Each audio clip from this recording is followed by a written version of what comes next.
मंगल की सुबह दिल्ली के आनंद विहार से पुरी जाने वाली नंदन कानन एक्सप्रेस ट्रेन एक संगीन हादसे का शिकार हो गई। ये ट्रेन पहले ही ताखीर से चल रही थी और जैसे ही ये DDU जंक्शन के प्लेटफॉर्म नंबर 1 से रवाना हुई, अचानक 2 हिस्सों में तकसीम हो गई। ये हादसा स्लीपर S4 बोगी के कैपलिंग टूट जाने की वजह से पेश आया। ट्रेन का अगला हिस्सा, जिसमें इंजन और 6 कोच शामिल थे, 200 मीटर तक आगे बढ़ गया, जबकि पीछे का हिस्सा, जिसमें 15 बोगियां और AC कोच शामिल थे, पटरी पर ही रह गए। हादसे के बाद DDU जंक्शन के कंट्रोल रूम में हलचल मच गई और रेलवे हुक्काम ने फौरी तौर पर जरूरी इक़दामात किए। दोनों हिस्सों को एहतियाती से वापस स्टेशन पर लाया गया, जहां एक हिस्सा प्लेटफॉर्म नंबर 7 पर और दूसरा प्लेटफॉर्म नंबर 8 पर रोक दिया गया। रेलवे हुक्काम ने फौरी तौर पर कपलिंग की मरम्मत का काम शुरू किया और मुसाफिरों की हिफाजत को यकीनी बनाया। इस हादसे में कोई जानी नुकसान नहीं हुआ, लेकिन मुसाफिरों में खौफ और बेचैनी फैल गई।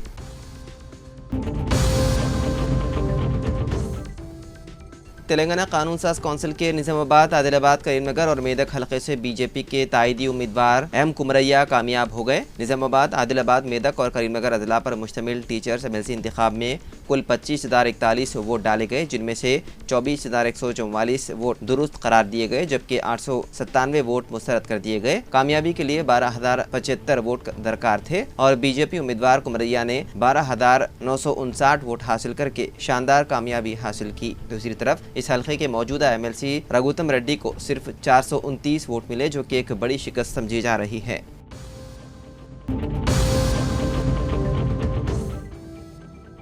तेलंगाना कानून साज कौंसिल के 2 टीचर्स MLC के इंतखाबात में वरंगल, खम्बम, नलगुंडा MLC हल्के में PRTU-TS उम्मीदवार P श्रीपाल रेड्डी को कामयाबी हासिल हुई। कांग्रेस की ताइदी उम्मीदवार G हर्षवर्धन रेड्डी, जो कि वज़ीर आला रेवंत रेड्डी के करीबी हामी समझे जाते हैं, सिर्फ तीसरे मकाम पर महदूद रह गए। यह नतीजा कांग्रेस के लिए एक झटका तस्वुर किया जा रहा है, क्योंकि पार्टी को इस नशिस्त पर बेहतर कारकर्दगी की उम्मीद थी। वरंगल, खम्बम, नलगुंडा MLC इंतखाबात तेलंगाना जन समिति के सदर और रुकन कौंसिल प्रोफेसर कोदंडराम के ताइदी उम्मीदवार गोपाल रेड्डी को सिर्फ 24 वोट मिले।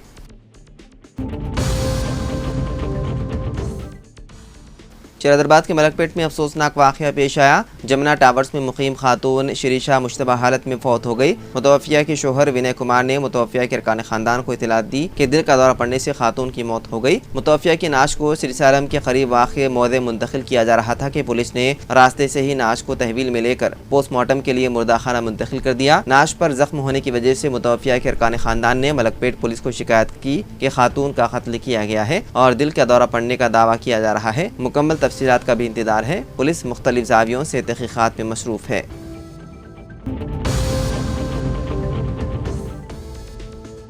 तेलंगाना RTC ने शहरियों के लिए बसों में ऑनलाइन अदायगी का सिस्टम शुरू करते हुए मुसाफिरों को राहत दी है। अक्सर बसों में सफ़र के दौरान टिकट खरीदने के लिए चिल्लर ना होने के सबब मुसाफिरीन व कंडक्टर्स को एक दूसरे से लड़ते हुए देखा जा रहा है। मुसाफिर की जानिब से बड़ी नोट देने पर कंडक्टर्स टिकट के पीछे बकिया रकम को नोट कर देते थे। बाज़ औक़ात मुसाफिर की मंजिल पर भी कंडक्टर्स उनके बकिया रकम नहीं देते थे, या फिर मुसाफिर अपनी बाकी रकम के लिए बगैर पैसे वापस लिए ही बस से उतर जाते थे। लेकिन अब ऐसे मसाइल का खात्मा हो गया, क्योंकि RTC ने टिकट के लिए बसों में ऑनलाइन पेमेंट की सहूलत फराहम कर दी है। बसों में QR कोड के जरिए स्कैनिंग करके मुसाफिरीन सफ़र कर सकते हैं। RTC हुक्काम ने बताया है कि UPI पेमेंट्स के जरिए RTC बसों में सफ़र की सहूलत दी गई है। अहदेदारों ने बताया है कि बहुत जल्द मज़ीद ऑनलाइन सहूलतें आवाम को दस्तियाब होंगी। तेलंगाना हुकूमत ने मालियाती साल 2024 और 25 के चौथे सहमाही के तहत महकमे अक़लियती बहबूद को 294 करोड़ 20 लाख 29 हज़ार रुपये मंजूर किए। स्पेशल सेक्रेटरी अक़लियती बहबूद तफसीर इकबाल IPS ने GORT 71 जारी किया, जिसके तहत अक़लियती बहबूद की मुख्तलिफ स्कीमात के लिए बजट की निशानदही की गई। चौथे सहमाही के बजट की मंजूरी से मालियाती साल के दौरान अक़लियती बहबूद के लिए अलाट करदा बजट की इजराई मुकम्मल हो जाएगी। अक़लियती फाइनेंस कॉरपोरेशन की ट्रेनिंग एंड एम्प्लॉयमेंट स्कीम के लिए 7 करोड़ 50 लाख की मंजूरी दी गई है। बैंकों से मरबूत सब्सिडी स्कीम के लिए 75 करोड़ रुपए मंजूर किए गए। अक़लियती फाइनेंस कॉरपोरेशन के ग्रांट इन एड के तौर पर 37 करोड़ 50 लाख की मंजूरी दी गई। अक़लियती तलबा के स्कॉलरशिप के लिए 30 करोड़ रुपए मंजूर किए गए, जबकि फीस बाज़ अदायगी स्कीम के लिए 75 करोड़ की गुंजाइश रखी गई है। उर्दू घर, शादी खानों की तामीर के लिए 3 करोड़, माइनॉरिटी स्टडी सर्कल की स्कीमात के लिए 1 करोड़, वज़ीर आला ओवरसीज स्कॉलरशिप स्कीम के लिए 32 करोड़ 50 लाख रुपए मंजूर किए गए। इसके अलावा आइमा और मुअज्जिनीन के महाना एजाजिया के लिए 30 crore, centre for education development of minorities के लिए 75 लाख, मक्का मस्जिद और शाही मस्जिद की मरम्मत और मेंटेनेंस के लिए 82 लाख 5 हजार की मंजूरी दी गई है।